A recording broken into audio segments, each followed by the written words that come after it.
B'siyata d'shmaya, we're going to learn Shabbos Daf Tzadik Gimel. We're going to start 9 lines from the bottom of Daf Tzadik Beis, Amud Beis, with the Mishnah. Says the Mishnah, Hamoitzi kikar l'Roshus Harabim, if somebody carries a loaf, a bread, into the Roshus Harabim from Roshus Hayochid, chayev, he's done a carrying, transferring from one domain to another. Hoitzu'uhu shnayim, if two people together took out this loaf, pturim, then they are potur. And we're soon going to see in the Gemara exactly what this is referring to. There's a machlokes, but this is called two people who could have each done the whole malacha themselves, and they chose to do it together. They each carried the loaf with each other, they each held half the loaf, and therefore they are potur. Lo yochel echod lo yitziyoi. If for whatever reason neither of them could have taken it out on their own, and the two together took it out, chayovin they are chayev. So the first case is ze yochel v'ze yochel, the Mishnah says is potur. The second case we just learned now, ze eino yochel v'ze eino yochel, they both can't do it on their own, they do it together, chayovim. Reb Shimon poiter, Reb Shimon says that even in the case of ze eino yochel v'ze eino yochel, nonetheless is potur. Says the Gemara, Omar Rav Yehuda Omar Rav. Rav Yehuda Omar Rav said, V'omru lo Omar Abaya, others say it was Abaya who said it, V'omru lo b'masnita tona, and others say this was a brisa, as follows. Ze yochel v'ze yochel. If two people could each have done the entire malacha, and for whatever reason they end up doing it together, Reb Meir mechayev. Reb Meir says even in that case he's chayev. Rabbi Yehuda and Reb Shimon poitrim. Rabbi Yehuda and Reb Shimon both hold that ze yochel v'ze yochel, he's potur. Ze eino yochel v'ze eino yochel, if they both could not do it on their own and they do it together, and then it's much more common that they should be helping each other. Rabbi Yehuda and Reb Shimon, Rabbi Yehuda and Reb Meir, mechayvim. Rabbi Yehuda agrees with Reb Meir here that he's going to be chayiv. Reb Shimon poiter, and Reb Shimon says even in the case of ze eino yochel v'ze eino yochel, he's potur. That means Reb Meir says chayev in all cases, also ze eino yochel v'ze eino yochel, and also ze yochel v'ze yochel. Reb Shimon says potur if ze yochel v'ze yochel and if ze eino yochel v'ze eino yochel. Rabbi Yehuda says if it's ze eino yochel v'ze eino yochel, then he's chayev. If it's a ze yochel and ze yochel, he's potur. Then we have another case, ze yochel v'ze eino yochel.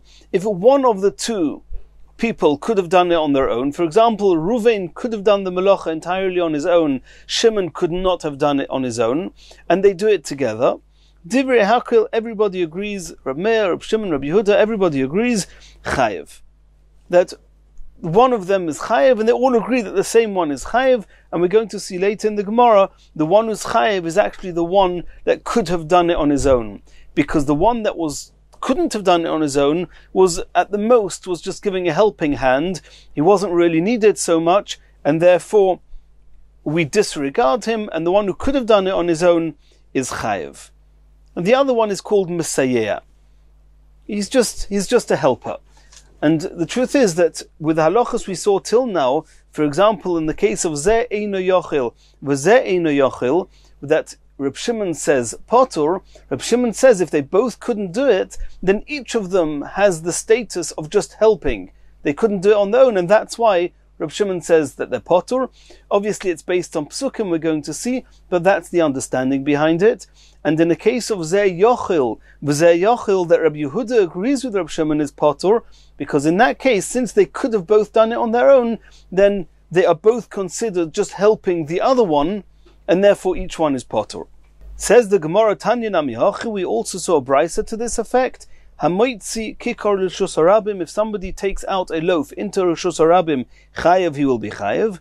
Hoitzi'uhu shnayim, if two people take it out together, in every event, Reb Meir mechayev. Reb Meir says that he's chayev.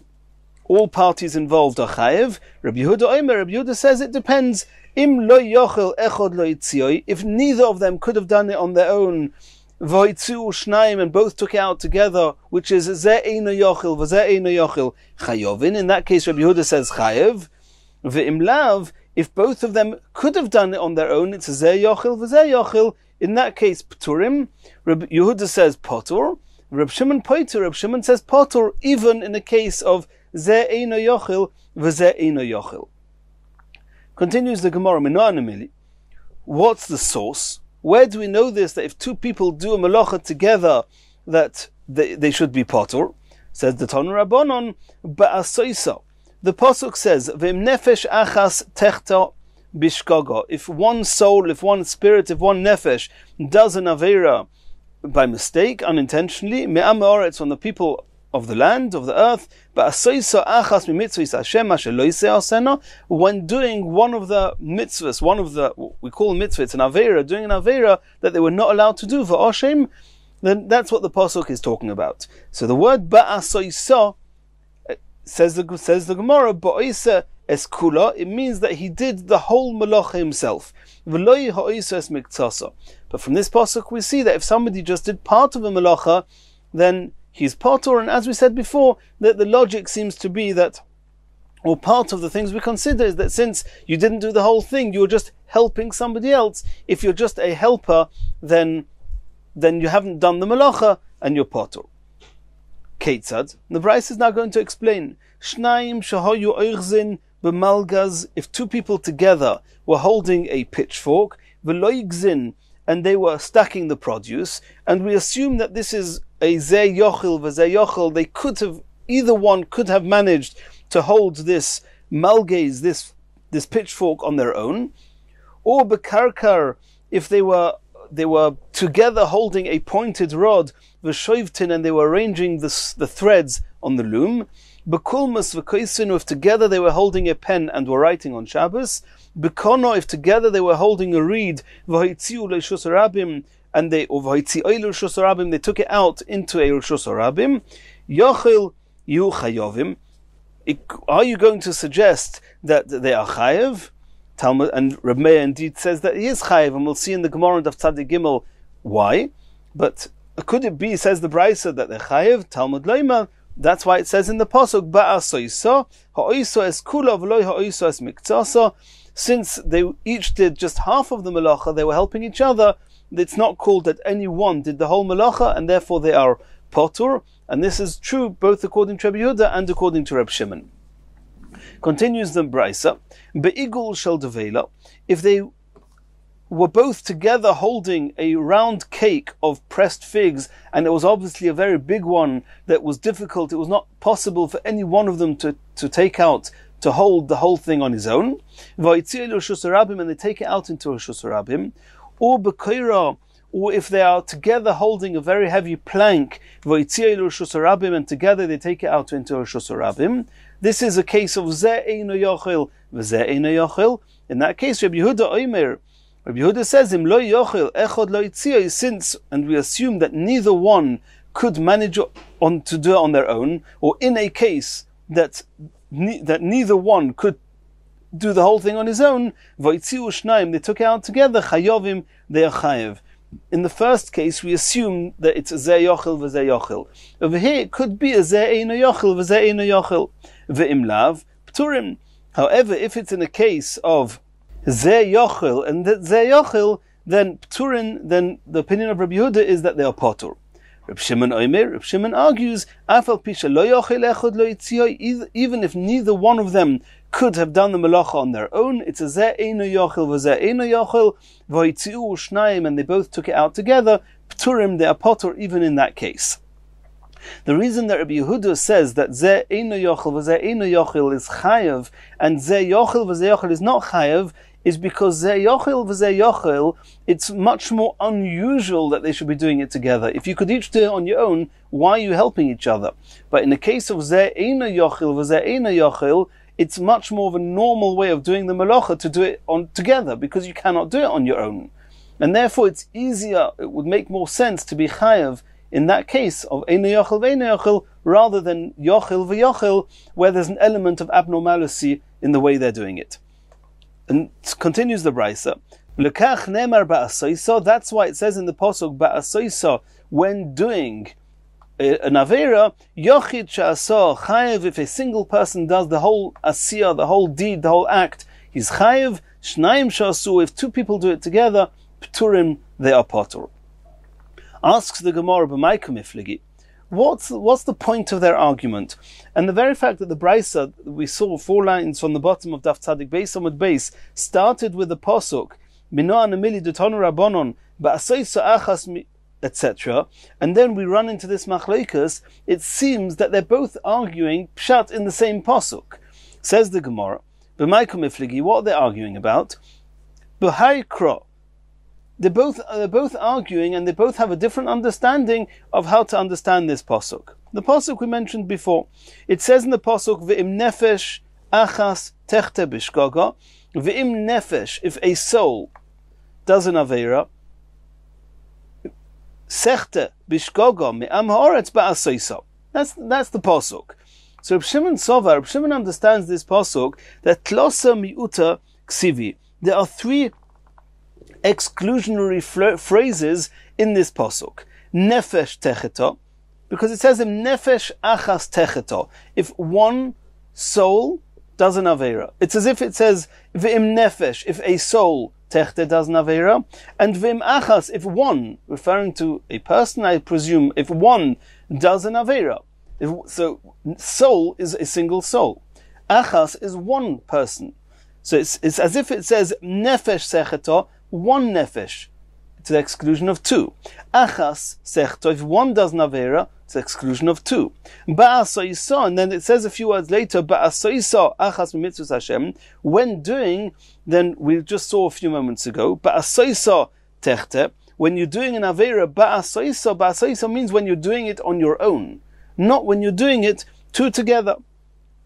So that is the 3 exclusionary phrases or words in this pasuk. So the brisa says, Chad limeute, one to exclude ze oiker v'ze meniach. If 2 people they do the melacha together, but they're each doing a different part of the melacha. One does the whole akira, for example, and one does the whole hanocha.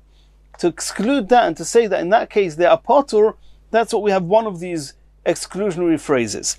V'chad limeute ze yochil v'ze yochil, and one to exclude that if 2 of them could have done it on their own and they do it together, and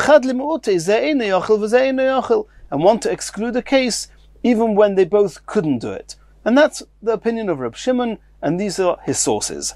Reb Yehuda who says that will be chayav, what's he going to do with the 3rd exclusionary phrase in this pasuk? Chad limu'ute ze oiker v'ze maniach, like Reb Shimon. V'chad limu'ute ze yochil v'ze yochil, also like Reb Shimon. And the 3rd one, v'chad limu'ute yochid she'aso b'hiras beis din. When a person didn't do the melacha on his own back, he didn't do it on his own understanding, that thinking it was mutter. He did it based on the teaching of the beis din. If the beis din said that to do certain avera is mutter, they made a mistake, and somebody follows the beis din, he's going to be patur, and that's learned from this pasuk. Reb Shimon, how's Reb Shimon going to learn that halacha? He needs the 3rd phrase in this pasuk to tell us that ze eino yochil v'ze eino yochil is patur. Says the Gemara, Reb Shimon, yochid she'asa b'yiras beis din chayev. Reb Shimon actually argues with Rabbi Yehuda in this halacha, and says that in the case where a person does an avera b'shoigeg following the beis din, he's actually going to be chayev. And this is a discussion in other places in Shas, in Horius. Now the Gemara is coming to Reb Meir. Reb Meir says he's chayev also if zeh yochel v'zeh yochel, and also if zeh eino yochel v'zeh eino yochel. What's he doing with these psukim? Reb Meir says, miksiv, does it say in the pasuk, nefesh secheto, achas secheto, and ba'asoiso secheto? Does the pasuk actually split up into 3? No. Tremi utuksiva. It's true that ba'asoiso is an exclusionary phrase. It's when you do a whole melacha, not when you're doing just part of a melacha. But nefesh and achas is one thing. One nefesh. And it's common for the pasuk to say one nefesh. It's true that it could have said v'im nefesh techta. It could have said v'im achas techta if someone does an avera. But if it says nefesh achas, it's not to tell us that there's two exclusionary comments, it's just one. Nefesh achas, a single soul, to the exclusion of two. Okay, so according to Yomei, you've got two mi'utim in this pasuk. What does he learn them for? One is used for a case where each does half the melacha. One does the akira, the other one does the anocha. If somebody does it based on the ruling of Beis Din, he's going to be potur. And then we have no pasuk to tell us that ze yochel v'ze yochel is potur, or ze eine yochel v'ze eine yochel is potur. And therefore, Reb Meir holds that in both those cases is chayev. Continues the Gemara. Omar Mar, we saw in a brisa before on Daf Tzadik Beis Amud Beis that we learnt earlier on. Ze yochel v'ze eine yochel. If Reuven is able to do the whole malacha and Shimon is not able to do the whole malacha, and they do it together, divrei hakil chayev. Everybody agrees that one of them is chayev. Says the Gemara, Haiminau mechayev. Which one of the two people are going to be chayev? Is it Reuven who could have done the whole malacha, or is it Shimon who couldn't have done the whole malacha? Says the Gemara, Omer of Chizda, Zeh sheyachil. Of course it's the Reuven who could have done the whole malacha. De'i zeh she'ena yachil, because are you going to say that Shimon is chayev? Ma'ika of it, he didn't do anything. Reuven didn't need his help, and Shimon himself couldn't have done it on his own, so he didn't do anything. Omer Rav Nuna says no.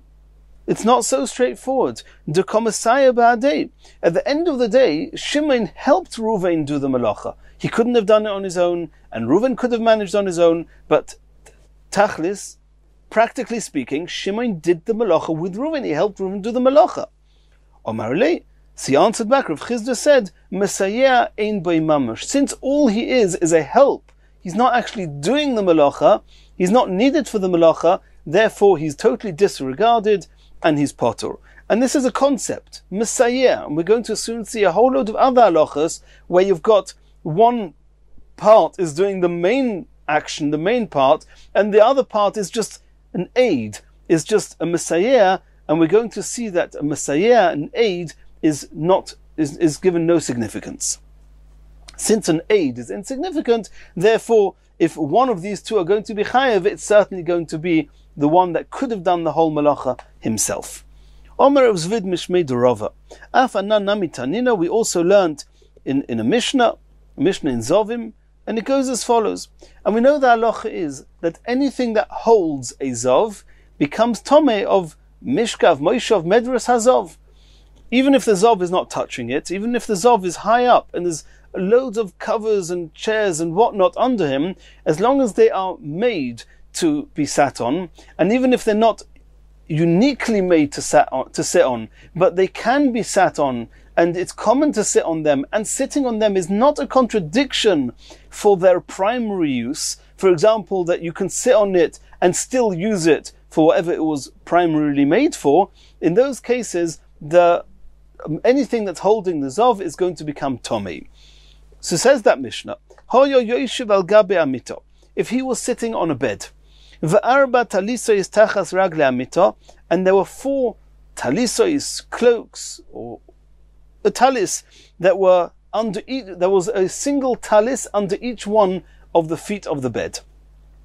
Then we say that in those cases, Tmeos, all 4 talisos, and because they're all holding up the Zov, then all 4 talisos are going to be Tomei. Why? A bed cannot stand on just 3 legs, so we need every single leg. And since you need every single leg, then every single leg is considered a zeh eino yochil, v'zeh eino yochil. And zeh eino yochil, v'zeh eino yochil, we saw before, according to Reb Yehuda, is going to be chayev, according to Reb Shimon, is going to be potter. So here too, according to Reb Yehuda, Tomeis, it's going to be Tomei, because we say that it's as if they each did the whole thing. Reb Shimon Matayr.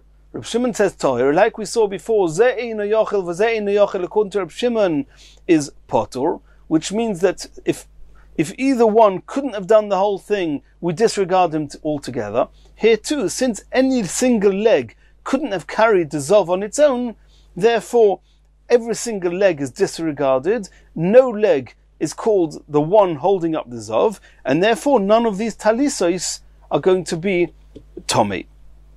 The bed itself, being a single entity of a bed, of course it's going to be Tomei, because the whole bed is carrying the whole weight, or most of the weight, of the Zov.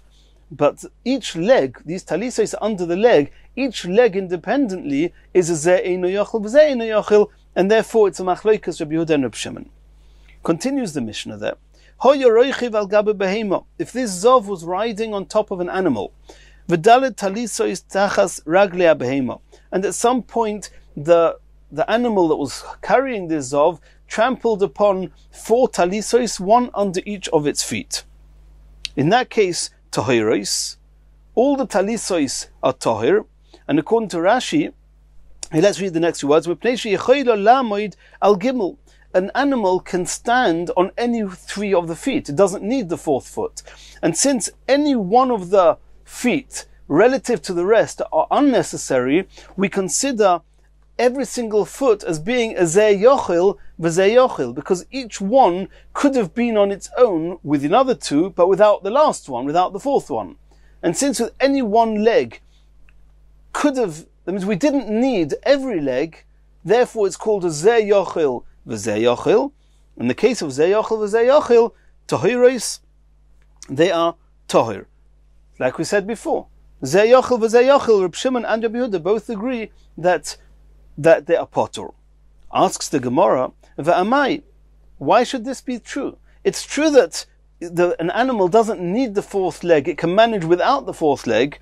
Hokam Masaya Bahadi Adodi. Is it not true that every leg, when it's standing on all 4 feet, then even though theoretically the 3 feet didn't need the 4th feet, any 3 feet didn't need the 4th one, but now that it's standing on 4, this 4th one is helping, it's aiding the rest of them, and it's Masayeh.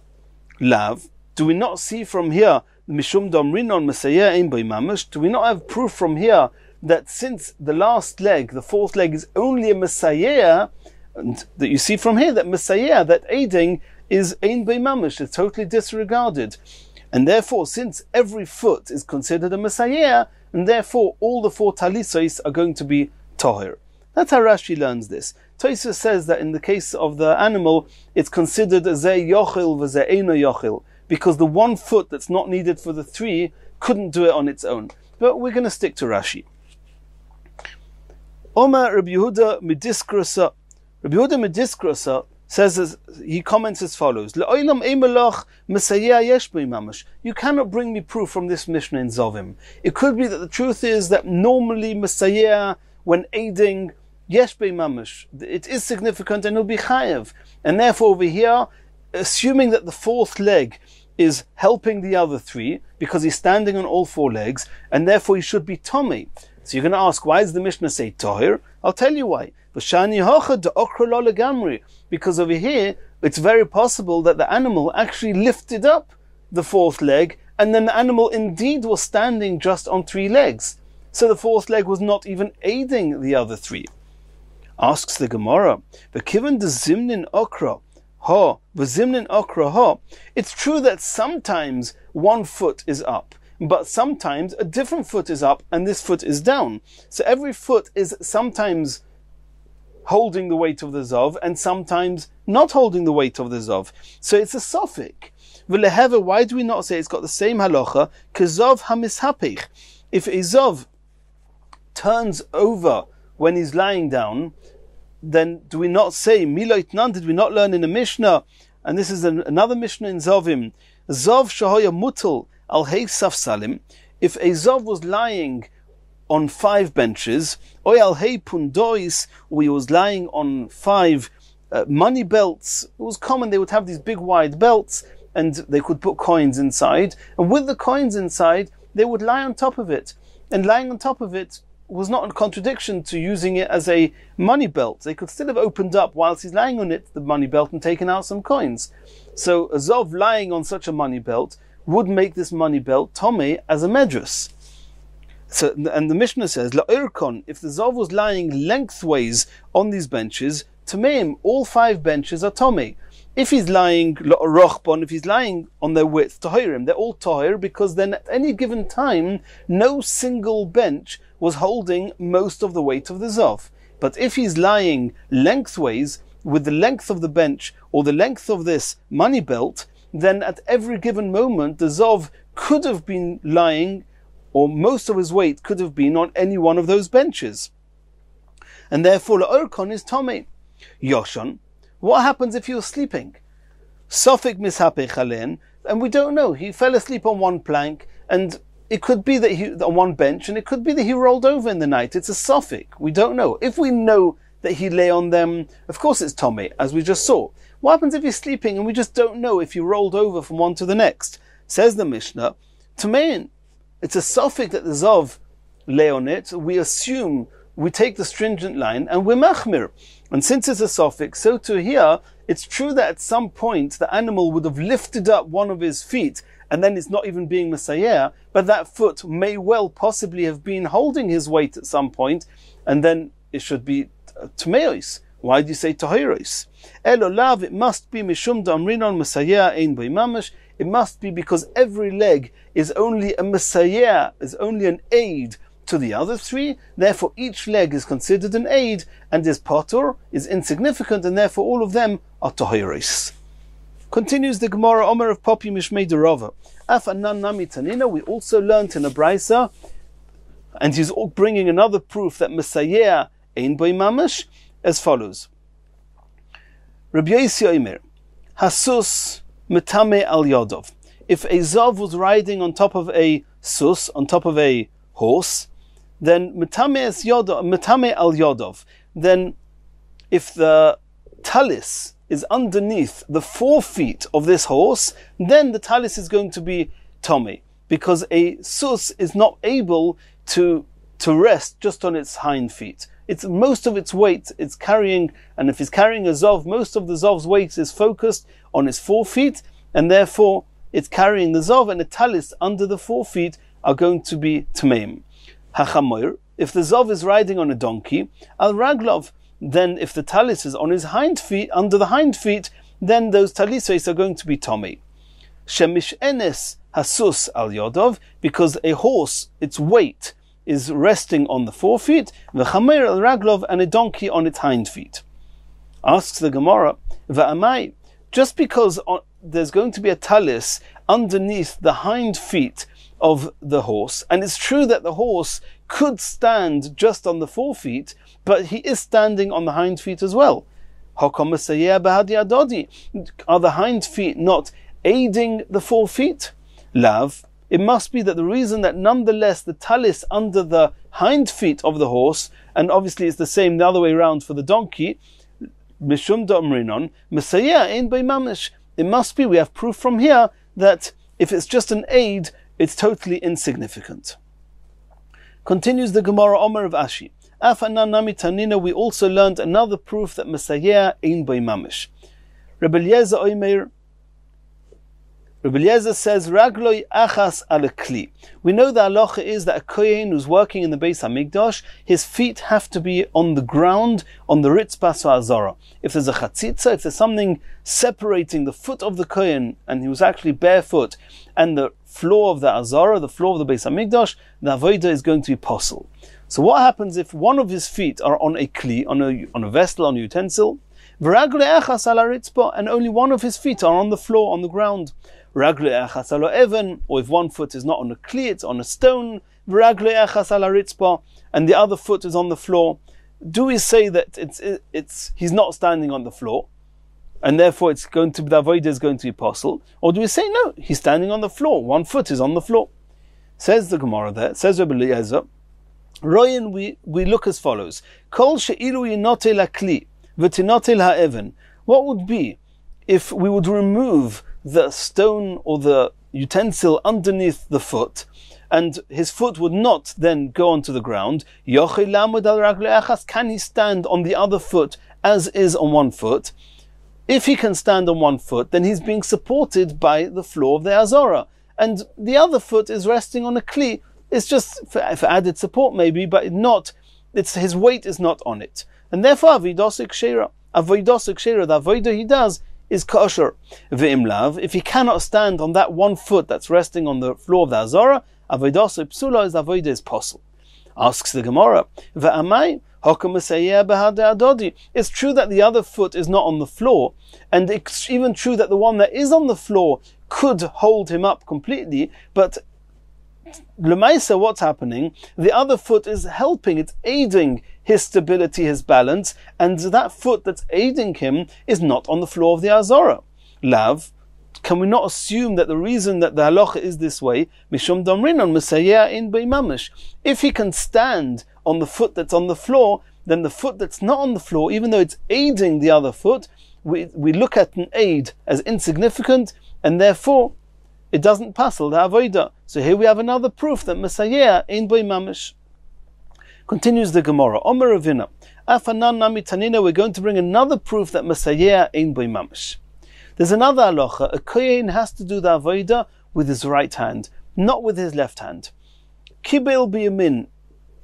What happens if a kohen received the blood with his right hand? Usmoil masayosoi, and his left hand was helping him support the utensil that was carrying, that was receiving the blood. Avidosik shera. Since he was holding the vessel with his right hand, which is the hand he has to be doing it with, and the left hand was just being masayos, it was just aiding him, it's kosher. Va'amai, why is it kosher? Is the left hand not supporting and aiding the right hand with doing the malacha, and the support by the left hand should render the malacha, the avodah, as possible? Lav, can we not take it for granted, mishum da'amrinon, mesayeh ein beimamish, that since it's just an aid, it's not doing the main work, therefore it's insignificant and it does not make it possible. Shma mina. So we have all these proofs that Mesayeh ein boi mamish. Regarding the left hand supporting the right hand, where we say Mesayeh ein boi mamish, this seems to contradict the Gemara we learned recently in Brachas Daf Nun Aleph Amud Beis, that with a kois shel bracha, when somebody's lifting up a cup to do Birchas Hamazon, a cup of wine, then he should lift it with his right hand. There was a discussion in the Gemara, is he allowed to aid his right hand with holding the kois with his left hand? And the Gemara said that one should not do that. And that seems to contradict our Gemara, that Mesayeh ein boi mamish, and that's a question that the Mefarshim, the Poskim, speak about. Continues the Gemara. Omar Mar, we saw before in a Brisa, Ze yochil v'ze yochil, in a case that they could have both done it on their own. Reb Meir mechayev. Reb Meir says he's chayev, and we saw before Reb Yehuda and Reb Shimon both say that he's potter. Iboyelu. We're now going to ask a question, and this question is not only on Reb Meir, who says ze yochil v'ze yochil. The same question applies even according to Reb Yehuda, who says that ze eina yochil v'ze eina yochil, he's chayev. We're going to have exactly the same question there. Ba'inon shi'ur lezeh v'shi'ur lezeh v'shi'ur lezeh, oidilma shi'ur achas lekulam.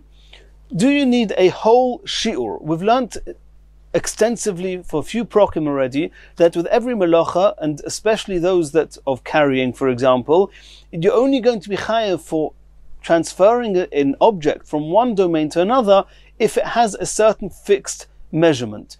Typically, food items have to be the size of a dried fig.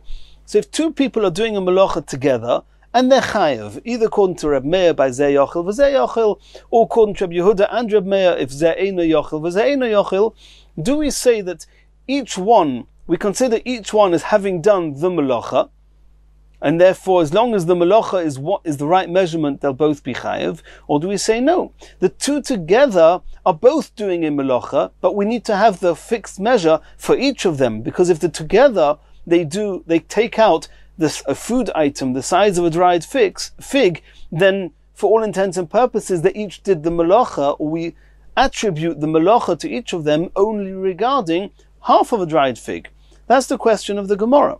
Do we need a double measure because it's two people doing the malacha, or do we say that they are both attributed to the same malacha with the same measure and they'll be chayiv?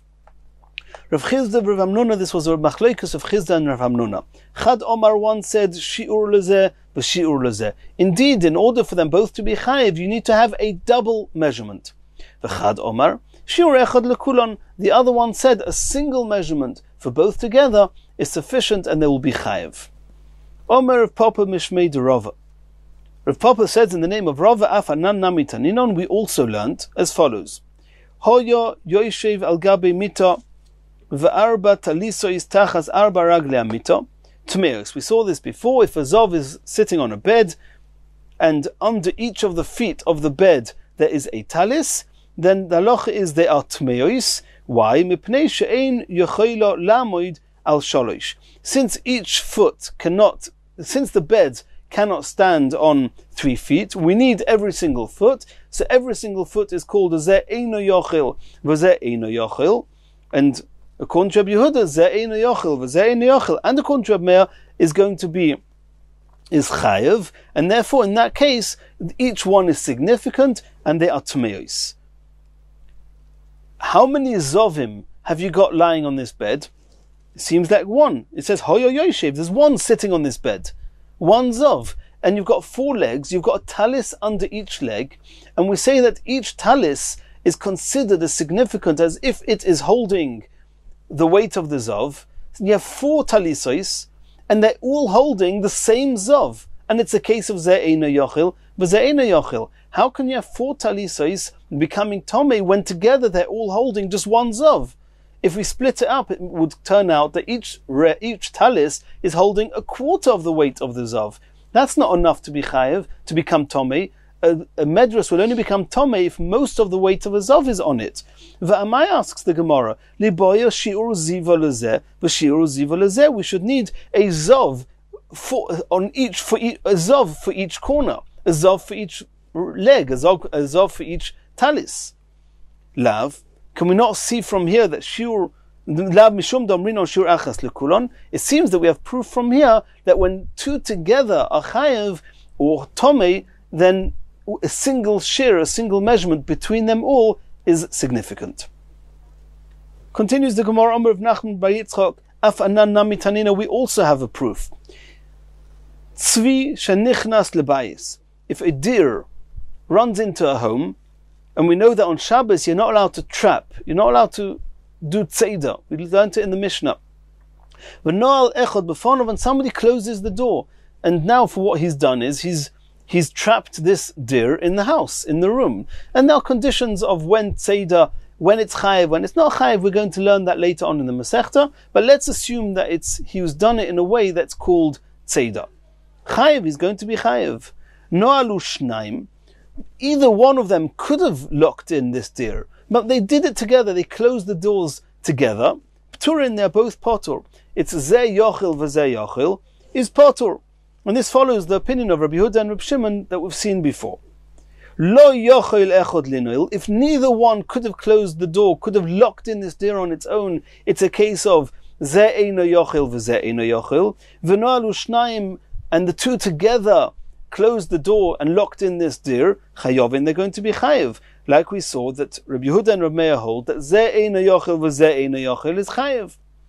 Asks the Gemara v'amai. The fact that 2 people together did tzeidah, but there's only one tzvi, there's only one deer, so each one only trapped half a deer. That's not called tzeidah. You need to trap a whole deer to be chayev. Liboya shiur tzeidah lezeh v'shiur tzeidah lezeh. Why don't we need 2 deers to be locked in and 2 people closing the doors, and then each will be chayev? Lav, is it not mishum damrin on shiur echad lekulam? Is this not another proof that a single measurement is enough, even if the 2 are doing it together? Omar Ravina. Ravina is adding afananna mitanina. We have even another proof to this concept. Hashutfin shegonvu. If partners stole, and the halacha is when you steal something from somebody else and you get caught, you have to pay double. And if you steal a sheep or an ox, then you have to pay many times over. If you steal it and then you either tvacha or machari, you either shecht it or you sell it. And if it was a sheep, then you have to pay 4 times its value. If it was an ox, you pay 5 times its value. And what happens if they did it together? And there's a discussion, how do you steal together? How do you shecht together? But either way, they did it together. Chayovin, they are both going to be chayav. They're both held responsible. Asks the Gemara, Va'amai, liboya shiur tvicha lezeh, v'shiur tvicha lezeh. It's true that they both slaughtered this animal together, but in order to be chayav, you have to slaughter the whole animal. And since you each slaughtered together one animal, then you each slaughtered just half an animal. Why should you be chayav?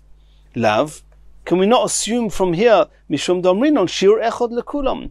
In a case where two people doing a melacha or an aveira or whatever it is together, in a case where the Torah says you're chayav, and over here the halacha is by partners, if two people gang up together in crime to do this, they are chayav. It's enough if there's a single measurement between the two, and they will still be chayav.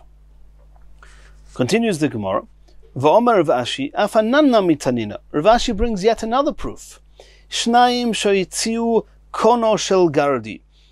The weavers would have a weaver's reed, something they would use in the loom, and if two together carried out from Rishus HaYochid into Rishus HaRabim, they carried out this kono shel gardi, this weaver's reed.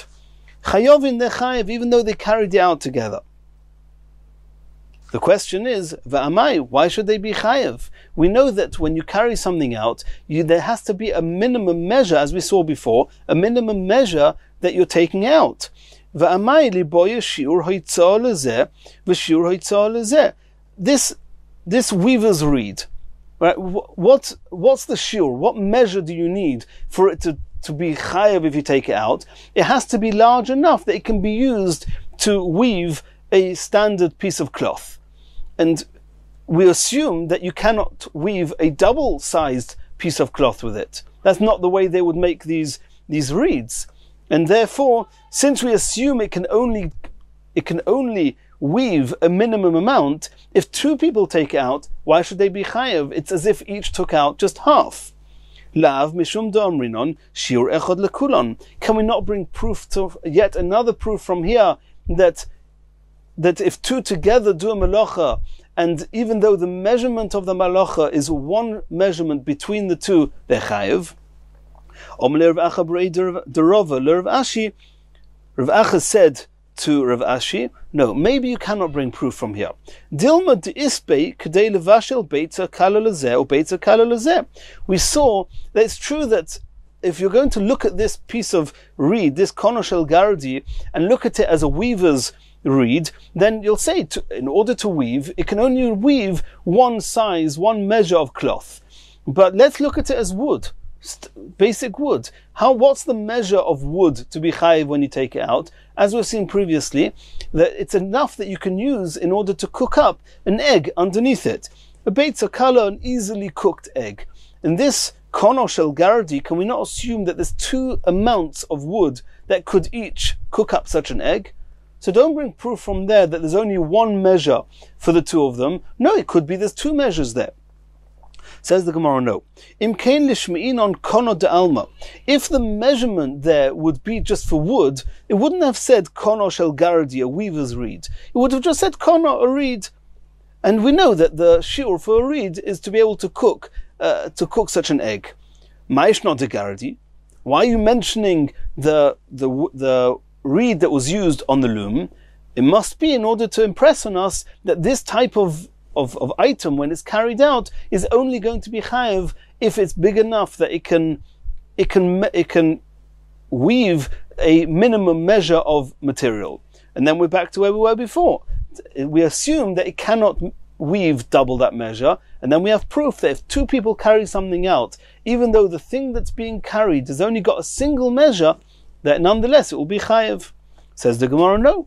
But Dilma, maybe we're talking about a type of reed that was used, this kono shel gardi, the ispei k'dei larig mapa lezeh or k'dei larig mapa lezeh. Maybe it's big enough that it can weave at the same time two towels or cloths, tablecloths, whatever it is, this mappa, maybe it's capable of weaving a double shiur. And therefore, if two people take it out, it makes sense, it should be chayev. But in the event that it would only be able to weave a single measure of cloth, maybe it would be patur. Indeed, we cannot bring proof because we don't know the size that we're talking about here. We cannot bring proof from here to our discussion. Continues the Gemara, Tana Tana Kameder Rav Nachman. It was said in front of Rav Nachman, Shnaim Shoyitziu Kono Shel Gardi, if two people together transferred a Kono Shel Gardi, this reed of the weavers, to Rishus Harabim, Pturim they are potur. And we are assuming that it's heavy, it's too big for a single person to take out on its own. Two people took it out together. It's potur. Reb Shimon Mechayev, and Reb Shimon says it's chayev. Says the Gemara, Klapelai. What way round? Which way round can we hold this? Where do we have such a thing? We know that Reb Shimon says potur. What's going on here? Elo Ema, says the Gemara, say the other way round. That Kono Shel Gardi Chayovin, that Rabbi Yehuda holds that it's chayev, and that's Rabbi Yehuda's opinion by Zeh Eino Yochel, V'Zeh Eino Yochel, he's chayev. Reb Shimon Poiten, Reb Shimon is the one who says potur, as we saw previously. Reb Shimon says that even if Zeh Eino Yochel, V'Zeh Eino Yochel, he's going to be potur. Nimir Hashem, in the next shiur we're going to learn the next Mishnah.